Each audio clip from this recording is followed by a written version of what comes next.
Hey, I'm Ron Drotos from keyboardimprov.com, and welcome to our journey through the real book number 226, which is the great weather report, Joe Zawinul's composition, Man in the Green Shirt. So as we're doing with all these jazz piano lessons, we're looking at them on how to, from a bigger perspective. How do you take a jazz standard or even a contemporary standard like this, fusion, jazz fusion standard, and learn it getting beyond the notes on the page? Because the notes on the page, even though they're pretty specific, don't really tell us anything about the groove, for instance, or any of that. So Weather Report, one of the great, 4 or 5 great jazz fusion groups of the 70s and made it into the 80s. I saw them in 80 or 81 in New York City, and it was unbelievable. It was just great. But they eventually went their ways, the two co-founders and leaders, Joe Zawinul, Wayne Shorter, occasionally got back together for some duets here and there in concert, but went their separate ways, musically or professionally at least. But they came together for this, and it was a very special group. The tune, the copyright date here is 1970, but it was released in 1975 on the album Tail Spinnin', which is one of their classic albums. And both Wayne and Joe Zawinul sound great, as the whole band does on this tune. What's going on here? Well, it's jazz fusion, it's jazz rock, it's straight 8th notes. You're not going to swing this. And I would say for all these songs, you have to really listen to the recording to get at least some sense of how it went, and then you can choose to go there or not. I think on this one, it just makes sense to go along with their groove because it's so specific. It starts out with this sort of fast, very rhythmic, lots of stuff going on. You'll hear the drums, the bass, the keyboards, lots of a rich tapestry of this fusion-y kind of jazz rock thing. 1, 2, 3, 4.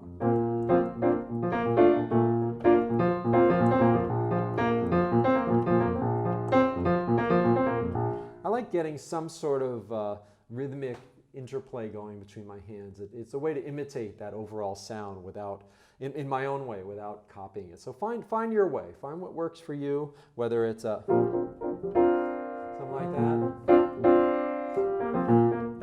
I'm putting a 2 in there, B flat with an added 2, sometimes a 6. I don't know if I love the major 7 for the whole thing, but you can try that too. That's what it says here. And then you'll see in measure 5, after the intro, there's these 2 lines at once.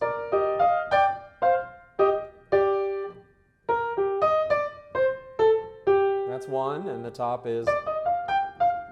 So it's a real alto part, soprano and alto. And Joe Zawinul wrote like that. He would write these up to like 5, 6, 7 layers of melodies at once. It's really nice, and it doesn't go through the whole tune. You can learn that 2-bar thing.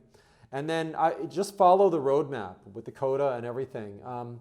There's a few differences between this and the recording, but they're not worth even dwelling on. This really does work. It's got some really interesting things. It's got some vamps. There's a C minor vamp here.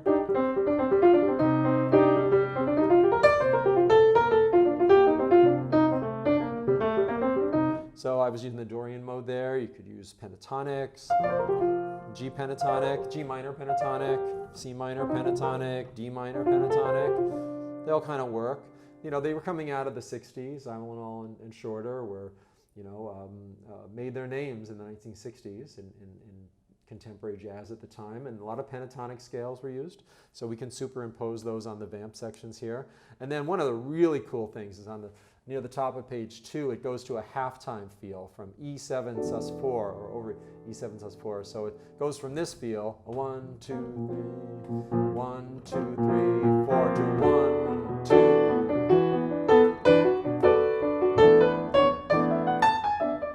And it's an E Mixolydian with an E7 sus4. And then after that, it says on cue here. Well, we cue ourselves if we're playing solo piano. It's got these sort of not polychords, but chords with different bass notes. So we have C over F, B flat over E flat. It's like you're just floating. Woo!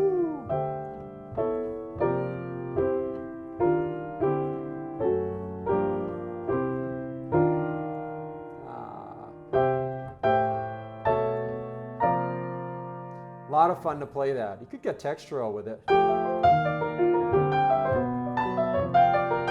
Do something like that, or just play them as they are on the record. A lot of stuff to dive into here. It's almost like 5 different tunes all put into one. So each section is very different, very specific.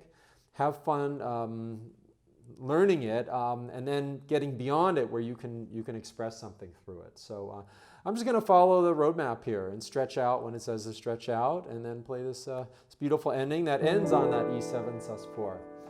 So here we go. I'll just get some little rhythmic groove going and fasten my seatbelt. See how it goes.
know, if you had told me when I was seeing Weather Report in concert in 1980 or 81, whenever that was, if you had told me that I'd eventually be playing this tune, I would have never believed you. This would have been so far beyond what I could even comprehend at age 16 or 17.